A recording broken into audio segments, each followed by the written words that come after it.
고려군의 추격은 거세었다. 달아나는 거란군에게 차별은 없었다. 기세가 오른 고려의 무차별 공격에 거란 장수들을 포함하여 2400명의 군사들이 희생되었다. 거란 왕자 금산이 명하였다. 우선 강을 건너라. 그리하면 고려군이 더 이상은 추격하지 못할 것이다. 하지만 생각처럼 되지 않았다. 수심이 너무 깊어 남강을 건너려던 거란군이 익사한 자가 1000여 명이 넘었다. 이에 고려군은 청세진까지 추격하여 더 많은 거란 군사들을 사살하였다. 금산이 혀를 내두르며 말했다. 역시 고려군은 강하구나. 이대로 가다가는 우리 군사 모두가 여기서 전멸하겠구나. 거란 장수 아을이 말했다. 소장에게 고려군을 무찌를 계책이 있사옵니다. 결코 우리도 만만치 않다는 것을 보여줄 것입니다. 그래. 그 계책이 무엇인가? 우리는 빠른 기동력을 자랑하는 기마부대입니다. 군을 여러 부대로 나누고 치고 빠지는 전술을 써서 고려군을 흐트러 놓아야 합니다. 금산이 고개를 끄덕이더니 명을 내렸다. 나는 위주와 약산 등지에 주둔하면서 놈들과 싸울 것이다.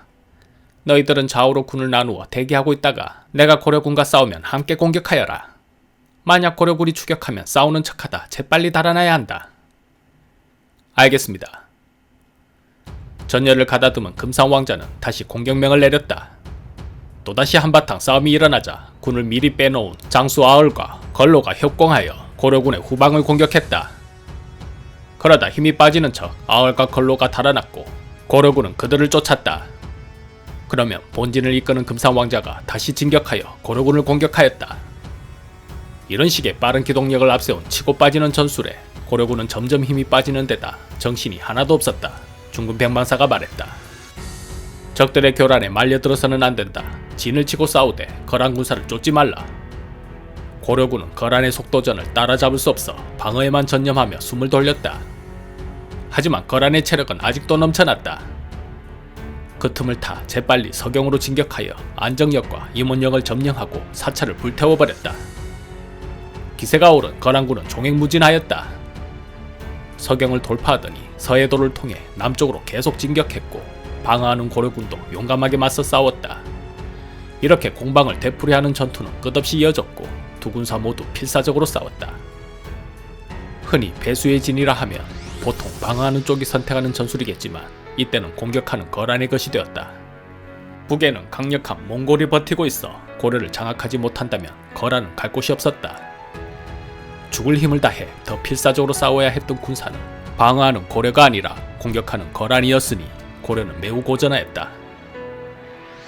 이때 정예병들로 구성된 최충원의 주력 부대들이 전방의 군사들을 조금만이라도 도와주었더라면 결정적인 승기를 얻을 수 있었겠지만 최충원은 끝내 자신의 군사들을 보내지 않았다.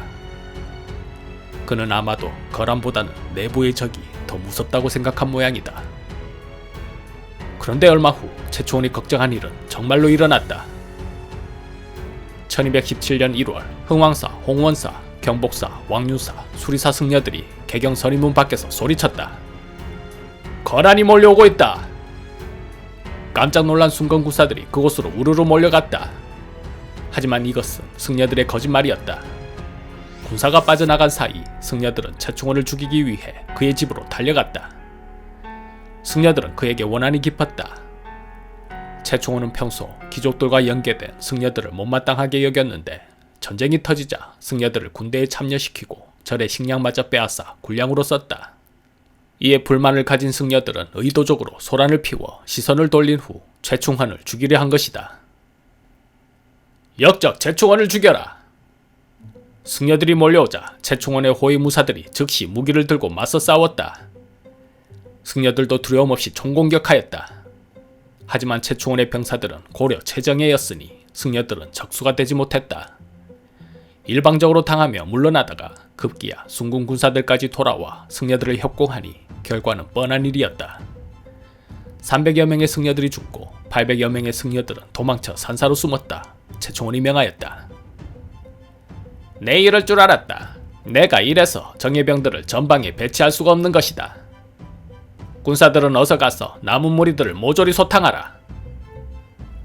800승려들은 얼마 못 가 모두 사로잡히고 분노한 최충원은 그들을 용서하지 않고 모조리 처단하였다. 그런데 승려들의 반란 사건은 엉뚱한 곳으로 불똥이 튀었다. 정숙첨이 이번 반란의 배후일 것이다. 당장 그놈을 내 앞에 끌고 와라. 내 직접 놈의 목을 벨 것이다. 정숙첨은 최충원의 아들 최우의 장인이었다. 놀란 최우가 물었다. 아버님, 어찌 장인께서 이번 일의 배후라고 단정 지으십니까? 그놈은 형 정진과 함께 반역을 도모한 적이 있었다. 비록 그때 무고로 밝혀져 살아남았지만 나는 그놈을 믿지 않고 예의주시하고 있었다.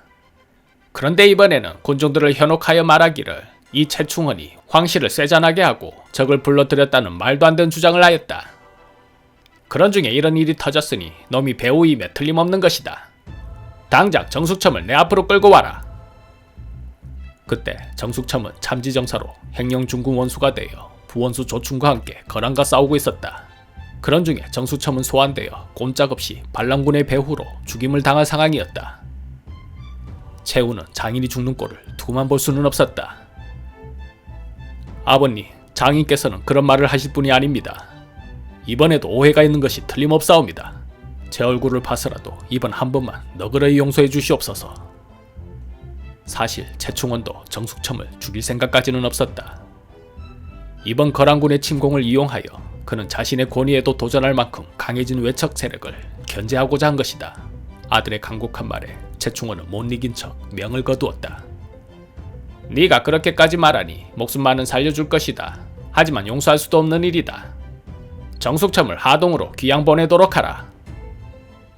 이렇게 만만치 않은 거란의 공격과 내부의 반란마저 있었지만 고려는 그런대로 잘 방어하고 있었다.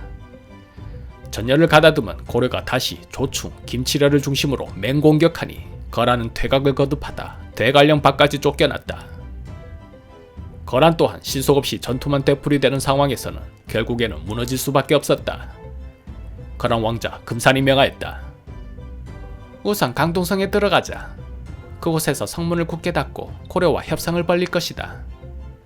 그에 아우며 또 다른 거란의 왕자 금시가 반대하였다. 형님, 이대로 성 안에 들어가면 우리는 도간에 든 쥐신세가 됩니다.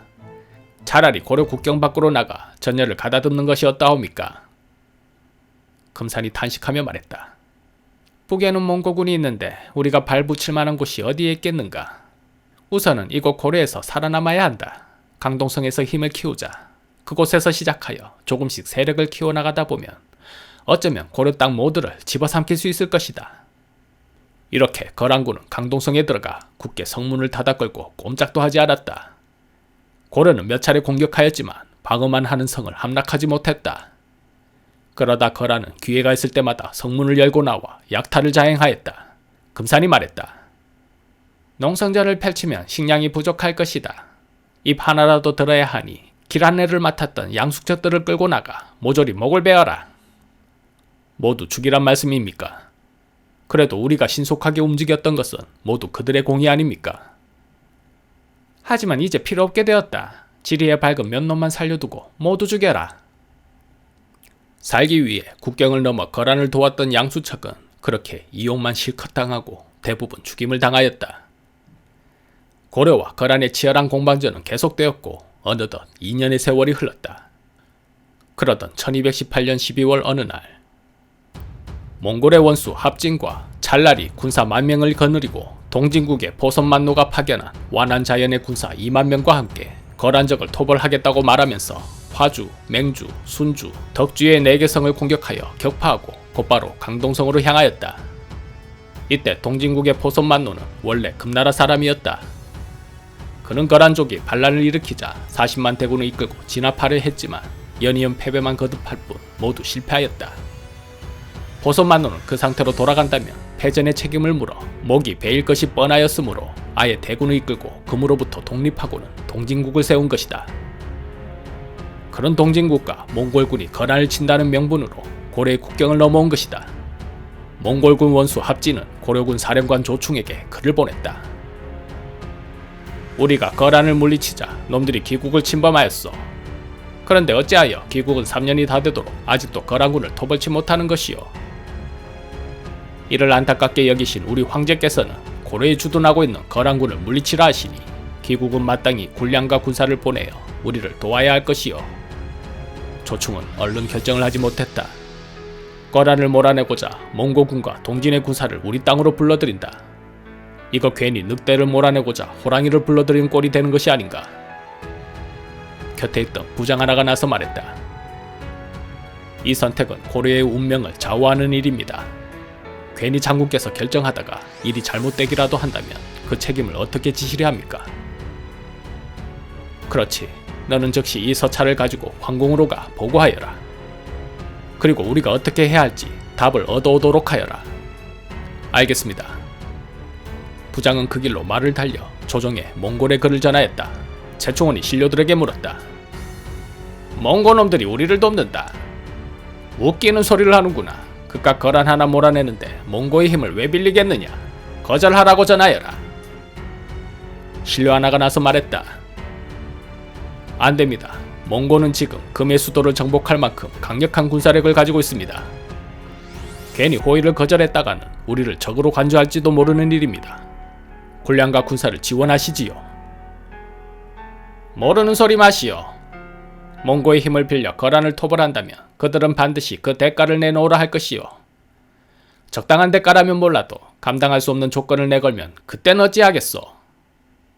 그래도 몽고군과 손을 잡아 우리가 적이 아님을 보여주어야 합니다. 몽고는 천하무적입니다. 거란과는 비교할 바가 되지 못합니다. 괜히 그들의 비위를 건드렸다가는 어떤 일이 벌어질지 모르는 일이옵니다. 신료들 대부분이 몽골과 손을 잡아야 한다는 쪽으로 의견을 모으니 최충원도 더는 고집을 부리지 않았다. 여러분의 의견이 그렇다면 어쩔 수 없군요. 좋소이다. 몽고와 연합하여 거란을 물리칩시다. 이렇게 고려, 몽골, 동진의 세 연합국은 거란을 토벌하기 위해 강동성에 모여들었다.